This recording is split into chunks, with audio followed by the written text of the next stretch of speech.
नमस्कार दोस्तों, स्वागत है आपका डीप नॉलेज में।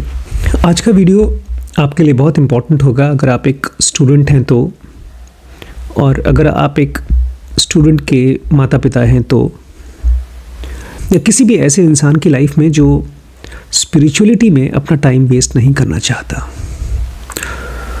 दोस्तों, हुआ ये कि कुछ हफ्ते पहले मेरे पास एक वीडियो आया। उस वीडियो को देखकर मैं बहुत डर गया। हमारा एक पुराना सब्सक्राइबर है और उसने अपना एक वीडियो बनाया जिसको देख करके ऐसा लग रहा था कि कुछ लोग उसको पकड़कर ज़बरदस्ती हॉस्पिटल ले जा रहे हैं। मेरी उससे बात हुई, उसके माता पिता से भी बात हुई। उसे कुछ दिन हॉस्पिटल में भर्ती रहना पड़ा क्योंकि व्हाट्सएप के स्टेटस में कुछ ऐसी चीज़ों को उसने शेयर किया जिससे ऐसा फील हो रहा था कि वो सुसाइडल टेंडेंसी में जा रहा है। कुछ दिन रहा वो हॉस्पिटल में, कुछ दवाइयाँ भी चली होंगी, और इस बीच कई बार उसने मुझे कांटेक्ट करने की कोशिश की। एक दो बार मैंने बात किया, उसके बाद फिर मेरी उससे बात नहीं हुई। और अब वो बेचारा बहुत परेशान फील कर रहा है। और फिर कुछ दिन पहले उसने मुझे मैसेज किया कि आप तो अपने सब्सक्राइबर्स के लिए हैं, आप ऐसा बोलते हैं, और आपने मुझे रिस्पॉन्ड नहीं किया जैसे मैं चाहता था वैसा, और एक तरह से नाराज़ है। और इस टाइप के बहुत से बच्चे मुझे मैसेज करते हैं, मतलब इतनी ग्रॉस कंडीशन में नहीं, लेकिन फिर भी बहुत से ऐसे बच्चे हैं, बहुत से ऐसे लोग हैं जो कनेक्ट करना चाहते हैं, बात करना चाहते हैं, और वो स्पिरिचुअलिटी को लेकर के बहुत स्ट्रांगली मोटिवेटेड हैं। मतलब वो साधना करना चाहते हैं, प्रैक्टिसेस करना चाहते हैं, लेकिन लाइफ को लेकर के, अपनी जीवनी को, अपने करियर को लेकर, अपनी फैमिली को लेकर के बहुत सीरियस नहीं है उनके हिसाब से। एक बार एक आदमी स्पिरिचुअल लाइफ में घुस गया है तो फिर वही उसका मेन काम होना चाहिए। तो और एक और बहुत इम्पॉर्टेंट ग्रुप है पेरेंट्स का, जो मुझे मैसेज करता है और अपनी चिंता बताता है कि कहीं ऐसा तो नहीं हो जाएगा कि मेरा बच्चा स्पिरिचुअलिटी के चक्कर में अपनी ज़िंदगी बर्बाद कर लेगा। और ये बहुत जेन्युइन कंसर्न है। मेरे खुद के पिताजी इस चीज़ के बारे में बहुत परेशान थे। आज ऑलमोस्ट हर एक गुरु, अगर उसका एक रनिंग ऑर्गेनाइजेशन है, आज की डेट में मैं किसी गुरु का नाम नहीं लेना चाहूँगा, लेकिन फिर भी अगर किसी आदमी के पास ढेर सारे फॉलोअर्स हैं और वो अपने फॉलोअर्स को एज ए वॉलंटियर्स यूज़ कर रहा है, तो कहीं ना कहीं उन बच्चों को या उन वॉलंटियर्स को, ख़ास तौर से बच्चों को जो अपना स्कूल का, अपना कॉलेज का टाइम छोड़ करके अपने गुरु की वॉलंटियरशिप कर रहे हैं, तो वो आदमी ज़रूर अपनी लाइफ वेस्ट कर रहा है, टाइम वेस्ट कर रहा है। और मैं नहीं चाहता हूँ ऐसा करें, क्योंकि आपकी लाइफ के इस टाइम पर, जिस समय आपको कमाना चाहिए, पढ़ना चाहिए, अगर आप स्पिरिचुअलिटी के चक्कर में घुस जाते हैं तो सचमुच में आपकी लाइफ वेस्ट हो जाएगी। तो कुछ पॉइंट्स हैं जो मैं आपके साथ शेयर करना चाहता हूँ, और मैं चाहता हूँ आप इसके बारे में सीरियसली सुनिए, सोचिए, क्योंकि ये पॉइंट्स अपने आप में इम्पॉर्टेंट हैं। इसलिए नहीं क्योंकि मैं बोल रहा हूँ या कोई और बोल रहा है, बट अगर आप लाइफ की उस स्टेज पे हैं जहाँ अभी आपको बहुत सी चीज़ें इकट्ठी करनी है, कमाना है, जीना है, एक्सपीरियंसेस चाहिए, तो बहुत सोच समझ करके आप स्पिरिचुअल पाथ पे ट्रैवल करिए। तो सबसे पहला पॉइंट है, व्हाट इज़ स्पिरिचुअलिटी। तो मैं यहाँ पर बहुत क्लियरली डिफाइन करना चाहता हूँ कि स्पिरिचुअलिटी क्या क्या नहीं है। स्पिरिचुअलिटी कोई भी चीज़ ऐड करना नहीं है। कोई मिस्टिकल एक्सपीरियंस, कोई गुरु बना लेना, कोई कुंडलिनी का जगना, या कोई भी चीज़ जो आपकी लाइफ में ऐड हो जाए, वो नहीं है। स्पिरिचुअलिटी मतलब होता है माइनस होना, खाली होना, मन की झंझट ख़त्म होना, रोज़मर्रा की लाइफ में कन्फ्यूजन ख़त्म होना। जैसे घर की सफाई होती है, आप पुराने कपड़े फेंक करके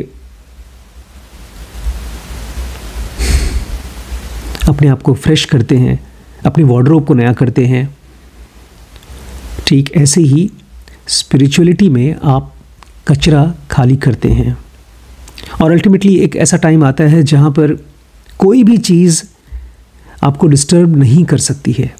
तो एक तरह से स्पिरिचुअलिटी मतलब सभी तरह की डिस्टर्बेंसेस से फ्री होना। और ये फ्री होना इतना आगे बढ़ जाता है कि एक टाइम के बाद आपको अपनी पर्सनालिटी भी नहीं चाहिए होती है, आपको इस बॉडी और इस माइंड की भी ज़रूरत नहीं होती है। 8 स्टेप्स माने जाते हैं योग में, यम, नियम, आसन, प्राणायाम, प्रत्याहार, धारणा, ध्यान, समाधि। तो जो भी इंसान बहुत सीरियसली इस पाथ पे चलना चाहता है वो प्रत्याहार तक पहुंचता है और उसके बाद उसकी जर्नी और ज़्यादा सूक्ष्म हो जाती है। प्रत्याहार मतलब detachment from the body and the mind. और उसके बाद आता है धारणा, ध्यान और समाधि, जहाँ पर वो इंसान अपनी फिजिकल बॉडी और अपने माइंड को छोड़ करके अपने ट्रू सेल्फ, अपनी डिवाइन फ्रैगमेंट, अपनी आत्मन के साथ में आइडेंटिफाई कर जाता है। तो इस पूरी कंडीशन में कहीं पर भी स्पिरिचुअलिटी मतलब कुछ ऐड करना नहीं है, बल्कि ख़त्म करना है। और ख़त्म इस हद तक करना है कि कुछ बचे ही ना इस दुनिया में आने के लिए।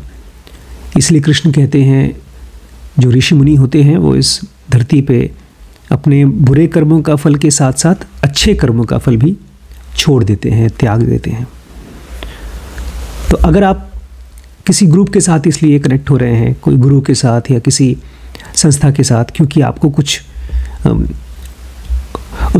उससे आपकी लाइफ में कोई एडिशन हो रहा है, आपको रिस्पेक्ट मिल रहा है, आपको कोई एक्सपीरियंस मिल रहा है, तो आप कंफ्यूज्ड हैं, तो आप भटके हुए हैं।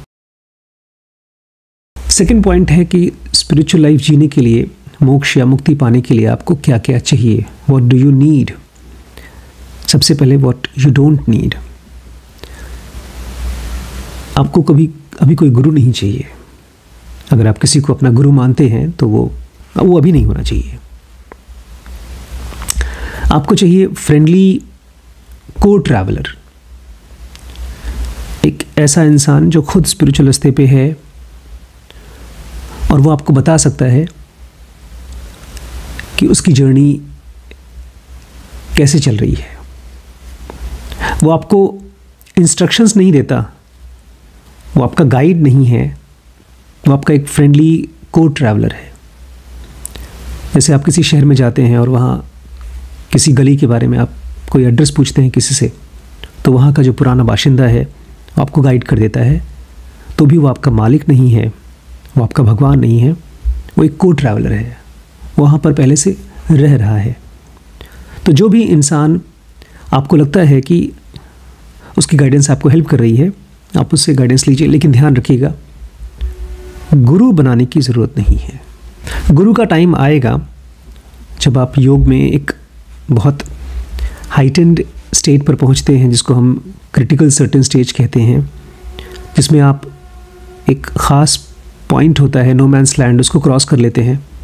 तब आपके अपने गुरु आपकी लाइफ में इंटरनली आते हैं और आपको गाइड करते हैं एक एक स्टेप में।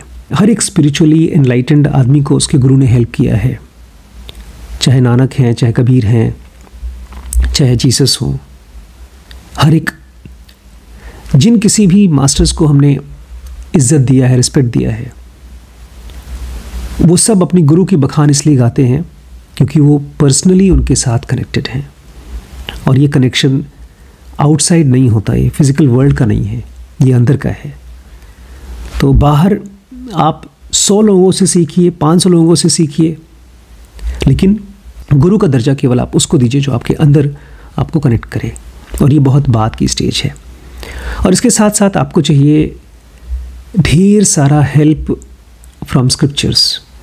स्क्रिप्चर्स को आपको ऐसे स्टडी करना होगा जैसे आप एक इम्तिहान की तैयारी कर रहे हैं, लेकिन वो इम्तिहान केवल क्वेश्चन आंसर का इम्तिहान नहीं है, वो लाइफ में डिसीजंस का इम्तिहान है, अपने माइंड को तराशने का। क्योंकि जब आप धारणा और ध्यान के लेवल पे पहुंचेंगे तो आपको स्क्रिप्चर्स बहुत सी पॉइंटर्स देती हैं गाइड करने के लिए। 5 यम, 5 नियम को समझना और उसके बाद अप्लाई करना और फिर से पढ़ना और फिर अप्लाई करना, इसके मल्टीपल साइकिल्स चाहिए होंगे आपको। तो स्क्रिप्चर्स, और उसमें भी आपके लिए एक टाइम पर एक स्क्रिप्चर होगा। जैसे मेरे लिए जनुगा थी या योग वशिष्ठ थी, तो आपके लिए भी कोई ना कोई स्क्रिप्चर होगी। तो उस चीज़ को पहले आप अच्छे से मास्टर करिए। इसको मैं कहता हूँ structured understanding of spiritual science, ताकि आपके ब्रेन में एक स्ट्रक्चर बने। इनफैक्ट जितने भी आपके गुरुज आपको गाइड करते हैं, जिनको ढेर सारे लोग फॉलो करते हैं, वो यही चीज़ कर पाए हैं। उन्होंने स्पिरिचुअलिटी को स्ट्रक्चरली समझा है, एक प्रारूप समझा है, और तब आपको वो समझा रहे हैं। और मुझे पक्का है कि जब हमारे साथ आप 1000 जनोगीज़ में से एक जनोगी होंगे तो आप भी बहुत से लोगों को गाइड करेंगे और सिखाएंगे।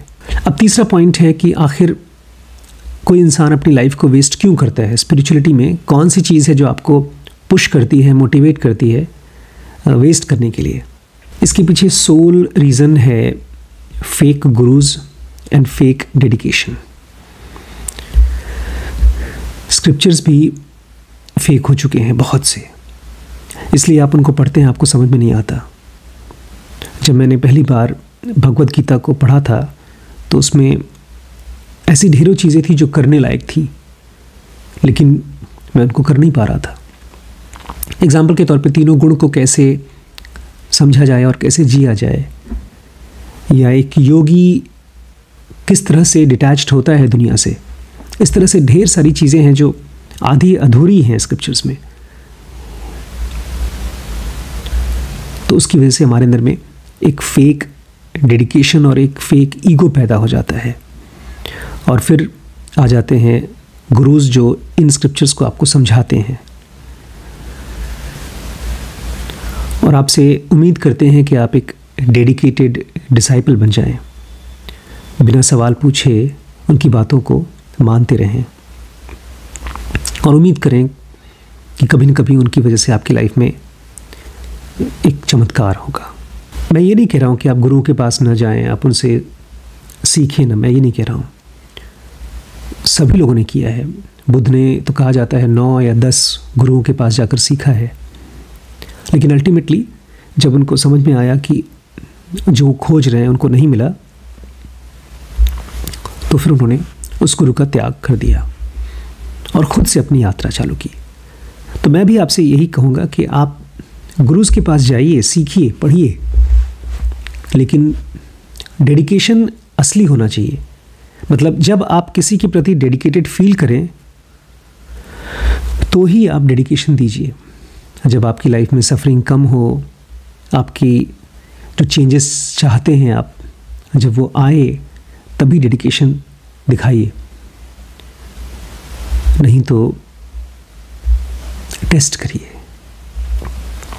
इम्तिहान लीजिए और दूसरे का नहीं, अपनी लाइफ में स्टडी करिए कि क्या उनके साथ रहने से या उनकी बातों को समझने से और अप्लाई करने से आपकी लाइफ में कोई ट्रांसफॉर्मेशन हुआ है। क्योंकि मेरी लाइफ में ऑलमोस्ट 5 साल, एक तरह से 5 साल बहुत ज़्यादा पीरियड है। जिस चीज़ को मैं शायद कुछ ही महीनों में सीख सकता था, उसके लिए मुझे 5 साल लग गए उन गुरुओं के पास, क्योंकि ज़्यादातर लोग आपको सिखाने में इंटरेस्टेड नहीं हैं। वो चाहते हैं कि आप उनकी लिस्ट में रहें। लोग गिनते हैं, फॉलोअर्स गिनते हैं, जैसे आजकल इंस्टाग्राम पे और यूट्यूब पे सब्सक्राइबर्स की काउंटिंग होती है, ऐसे ही लोग फॉलोअर्स गिनते हैं। सारी बड़ी बड़ी संस्थाएं साल में एक बार एक बड़ा प्रोग्राम करती हैं। कोई शिवरात्रि पे करेगा, कोई किसी और त्यौहार के दिन करेगा, बट वो देखना चाहते हैं कितने लोग उनके फॉलोअर्स हैं जो उनके लिए आते हैं, एक बार साल में इकट्ठे होते हैं। तो इस चीज़ का ध्यान रखिए कि डोंट बी अ फॉलोअर। आप खुद के माइंड के स्पेशलिस्ट बनिए, ना कि किसी और के फॉलोअर। तीसरे लोग वो हैं जिनकी लाइफ बहुत ज़्यादा वेस्ट होती है, उनको मैं बोलता हूँ और मैरिड डेस्परेट ब्रह्मचारीज। जो भी लोग स्पिरिचुअल रास्ते पे चलना चाहते हैं, उनको एक ऐसा उनको लगता है कि मुझे ब्रह्मचारी होना चाहिए, तभी मेरे अंदर में वो ट्रांसफॉर्मेशन आएगा जो टीचर्स बोलते हैं, मास्टर्स बोलते हैं, कुंडलिनी खुल जाएगी या जो भी वो सब चीज़ें कहते हैं। और इस चक्कर में उनकी सबसे ज़्यादा एनर्जी जो कि सेक्स में फंसी हुई है, हम सब की वही है, मूलाधार चक्र कहते हैं उसे, जो खाली सेक्स नहीं है, वो फिजिकल वर्ल्ड के साथ आपका स्ट्रॉन्गेस्ट गांठ है। इसमें भोजन आता है, परिवार आता है, स्टेबिलिटी आती है, सब कुछ इसमें है। तो मैक्सिमम लोग जो ब्रह्मचर्य के आइडिया के साथ में बहुत ज़्यादा अटैच्ड हैं, ना कि उसकी गहराई से, ऐसे लोग बेचारे बिना शादी किए या शादी करके अपने आप को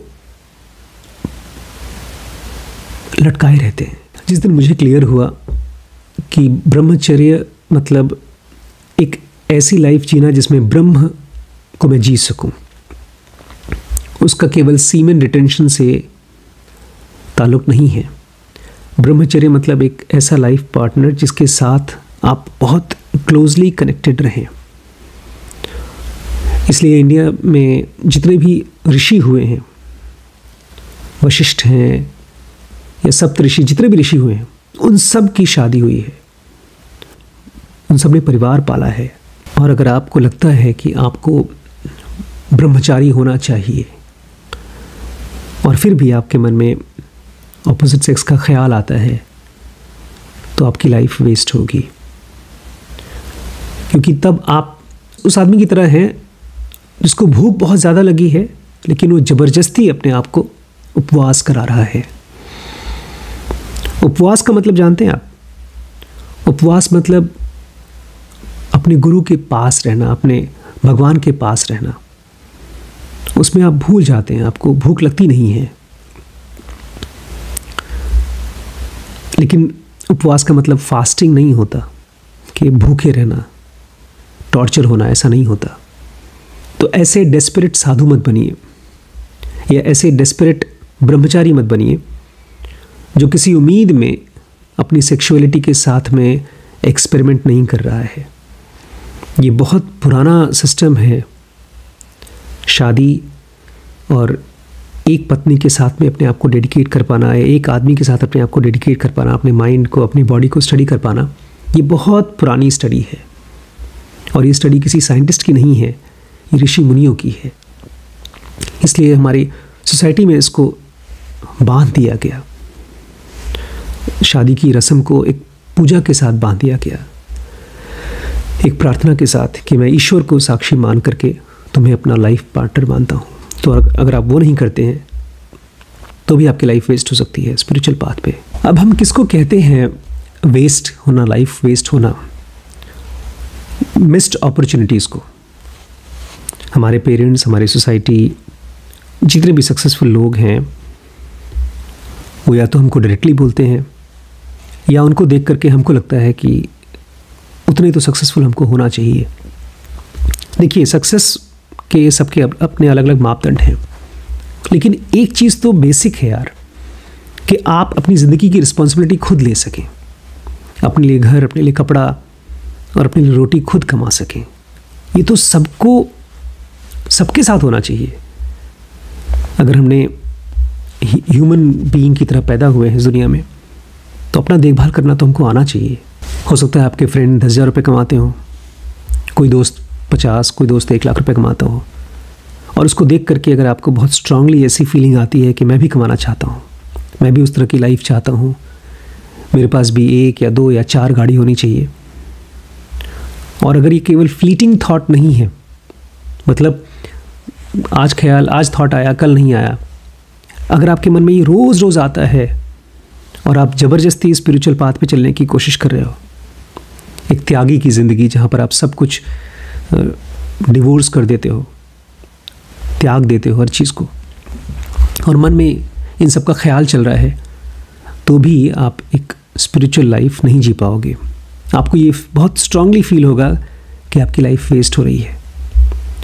तो आपको ऐसा लगेगा जैसे न घर के रहे न घाट के, ना ही तो मटेरियल वर्ल्ड में कुछ कमा पाए, ना कुछ कर पाए, ना ही तो स्पिरिचुअल वर्ल्ड में। इंडिया में तो हम कहते हैं धर्म, अर्थ, काम और मोक्ष कि अच्छाई करिए, पैसे कमाइए, ताकत कमाइए, अपनी और अपनी सोसाइटी की डिज़ायर्स को पूरा करिए और अंत में मोक्ष पाइए।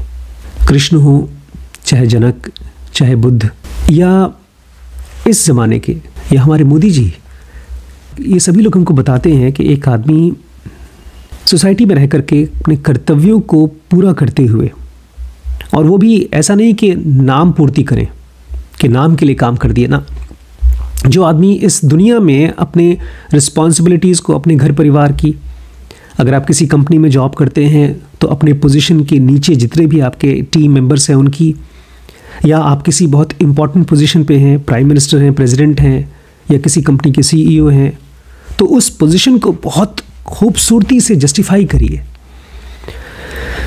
क्योंकि आपके अंदर में जो फ्रस्ट्रेशन है सक्सेसफुल होने की, वो इसलिए नहीं है क्योंकि सामने वाला आपको जला रहा है, वो इसलिए है क्योंकि आपके अंदर में वो टैलेंट है, आप वो कमा सकते हैं, आप दुनिया में ऐसे जी सकते हैं। आज पूरे देश में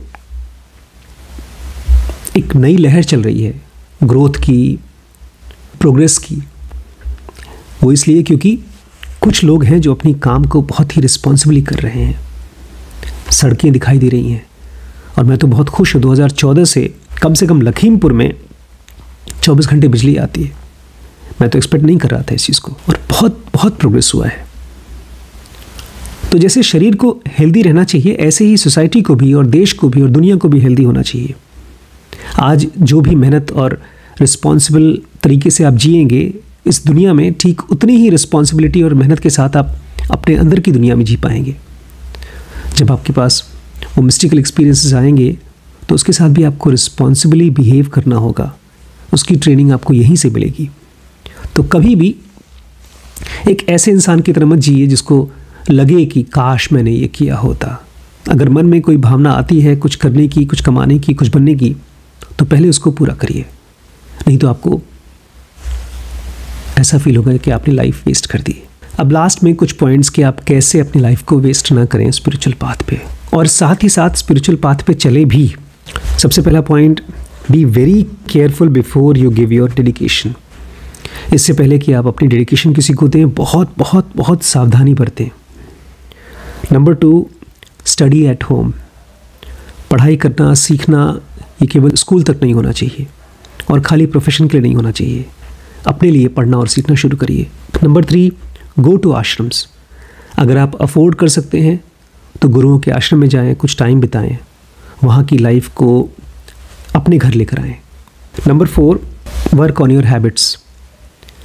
स्पिरिचुअल पाथ पे आपको सबसे ज़्यादा ज़रूरत पड़ेगी अच्छी आदतों की। आप जनों का एडवांस में बहुत डिटेल में इसको पढ़ेंगे, 5 यम, 5 नियम।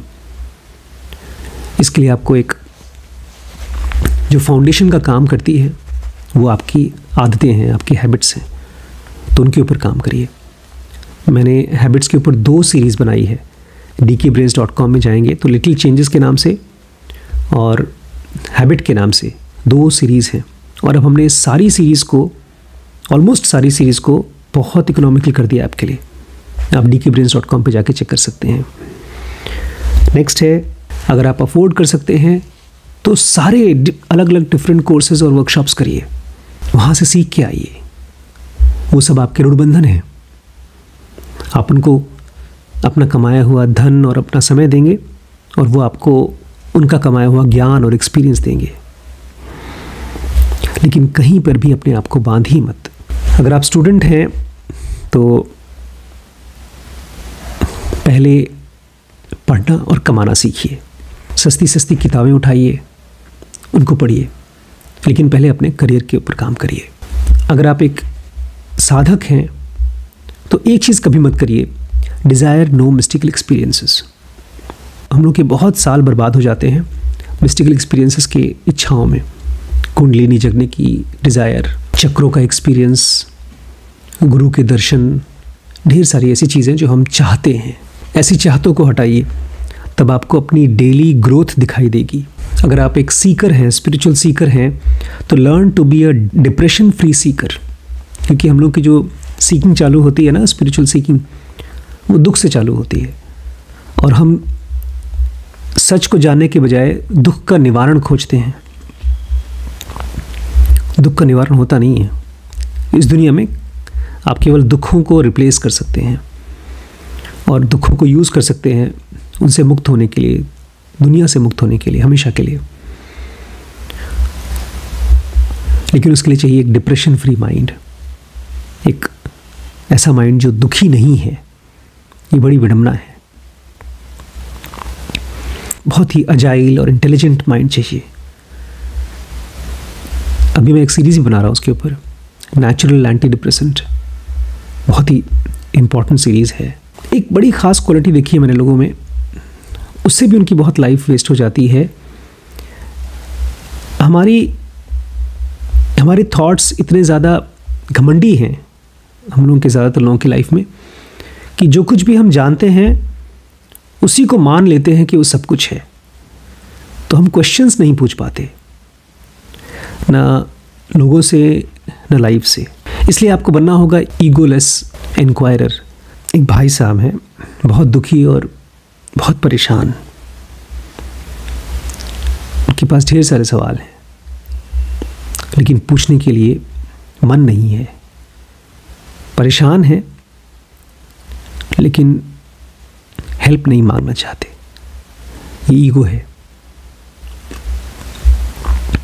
अपने मन की स्टेट को पहचानिए और हेल्प मांगना सीखिए, डॉक्टर से, अपने आसपास के लोगों से। Be an egoless inquirer. बिल्कुल बेशर्म हो जाइए। जब आप क्वेश्चन पूछते हैं तो बच्चे की तरह हो जाइए। और लास्ट में सर्च योर टैलेंट। एक बार एक बच्चा कृष्णमूर्ति से पूछता है कि कैसे हम पढ़ाई में और बेहतर हो जाएं। तो कृष्णमूर्ति उसको गाइड कर रहे थे, तो वो उल्टा जवाब देने लगा कृष्णमूर्ति को। अच्छा था, ऐसे ही होना चाहिए, टीचर के साथ, मास्टर के साथ बात ऐसे ही करनी चाहिए कि पढ़ाई लिखाई करना चाहिए अच्छे से। मतलब वो कृष्णमूर्ति को बता रहा है। आई थिंक इंटरनेट पे वो वीडियो काफ़ी फेमस वीडियो है। तो कृष्णमूर्ति हंसने लगे और अपने टीचर्स को बोलते हैं, तुम लोगों ने इनको बहुत श्रूडली ट्रेन किया है कि पढ़ाई लिखाई को लेकर के कितने सीरियस हैं। पढ़ाई लिखाई हमको बनाती है, स्कूल की खासतौर से पढ़ाई लिखाई हमको बनाती है परफेक्शनिस्ट्स। लेकिन आप देखेंगे जैसे ही आप दुनिया में घुसते हैं, काम की दुनिया में, प्रोफेशन की दुनिया में, एक तरफ काम होता है और एक तरफ आप होते हैं। उस काम को कोई तो ऐसा है जो बहुत अच्छे से करता है और उसका नाम भी होता है, वो पैसे भी कमाता है। फिर हम उनको देख करके बोलते हैं उसके लिए उस चीज़ का टैलेंट है, और हम खुद उस टैलेंट को आज तक खोज नहीं पाए। तो इस सवाल के साथ मैं काफ़ी सालों से जूझ रहा था, बिकॉज मेरे आसपास जितने भी लोग हैं, मेरी वाइफ है, मेरे बच्चे हैं, मेरे फ्रेंड्स हैं, मुझसे यही कहते हैं कि भाई तुमको तो अपना टैलेंट मिल गया, हम कैसे खोजें। तो उसी के लिए मैंने एक स्पेसिफिकली सीरीज़ बनाई है, हिडन टैलेंट करके। बहुत जल्दी dkbrains.com पे आ जाएगा, आप उसको चेक करिएगा। खैर, तब तक ये जान लीजिए कि अलग अलग चीज़ों को ट्राई करके, कुछ टाइम देके, कम से कम 10 साल दे करके अपने टैलेंट को खोजिए। ऐसा नहीं है कि स्पिरिचुअलिटी अलग है और टैलेंट अलग है। अगर आप किसी एक क्षेत्र में बहुत गहरे से इन्वॉल्व होकर के कुछ कर पाते हैं, अपने आप को भूल पाते हैं, समाज को गाइड कर पाते हैं, तो वहीं से आपकी स्पिरिचुअल यात्रा भी होगी। और ऐसा आदमी इस दुनिया में भी सक्सेसफुल होता है और उस दुनिया में भी मुक्त होता है। मेरी लाइफ की ट्रैजेक्टरी बड़ी अजीब रही है। मुझे बचपन में कोई आइडिया नहीं था कि मुझे क्या करना है, क्या पढ़ना है। 12th के बाद पिताजी ने कहा डॉक्टर बनना है, तो PMT की तैयारी करने लगे। फिर MBBS किया। उसके बाद फिर गुरुओं के चक्कर काटना शुरू कर दिया। इंटर्नशिप करने से पहले ही मैंने 10 आश्रम छान मारे, फिर अपना एक छोटा सा स्कूल खोला इंटर्नशिप करने के बाद। वो भी एक तरह का सूडो स्पिरिचुअल एंडेवर था, कुछ दोस्तों के साथ में। कुछ टाइम कृष्णमूर्ति फाउंडेशन में बिताया और फिर 2011 में MD कंप्लीट कर ली। उसके बाद मैं लखीमपुर आया और यहाँ पर फिर मैंने सिखाना शुरू किया जो भी मेरे अपने खुद के इनसाइट्स और एक्सपीरियंसेस थे। 2003 में मेरी लर्निंग शुरू हुई। मुझे लगने लगा कि मुझे कुछ नहीं पता, मुझे सब कुछ सीखना पड़ेगा। MBBS करने के बाद, MD करने के बाद मुझे लगने लगा कि मुझे कुछ नहीं पता। और आज भी नॉलेज तो इकट्ठी होती है, लेकिन ये सेंस ऑफ वैक्यूम, बहुत हेल्दी वैक्यूम है ये, जो जानना चाहता है, सीखना चाहता है। इसको कृष्णमूर्ति कहा करते थे द लर्निंग माइंड। ये चालू हो गया 2011 में जब मैं लखीमपुर आया था। तब से एक भी दिन, एक भी सेकंड ऐसा नहीं फील होता कि मेरी लाइफ वेस्ट हो रही है। आपकी भी लाइफ कभी वेस्ट नहीं होगी अगर आप दोनों चीज़ों के ऊपर काम करें, अपनी मटेरियल सक्सेस के ऊपर भी और अपने स्पिरिचुअल डेप्थ पर भी। दो पैरेलल लाइंस एक साथ चलनी है, ठीक है। अगर आप मेरे साथ पर्सनली कनेक्ट करके इस यात्रा में चलना चाहते हैं तो बेसिक कोर्स, एडवांस कोर्स और एक पर्सनल कोर्स मैंने स्टार्ट किया है। ये नंबर है, इस पर इंक्वायरी कर सकते हैं। मुझे 1000 ज़नोगीज़ चाहिए जिसके ज़रिए हम दुनिया में इस योग की यात्रा को फैलाना चाहते हैं दूर दूर तक। अगर आपको लगता है कि आपके अंदर में वो योगी है तो मुझसे कांटेक्ट करिए, ठीक है।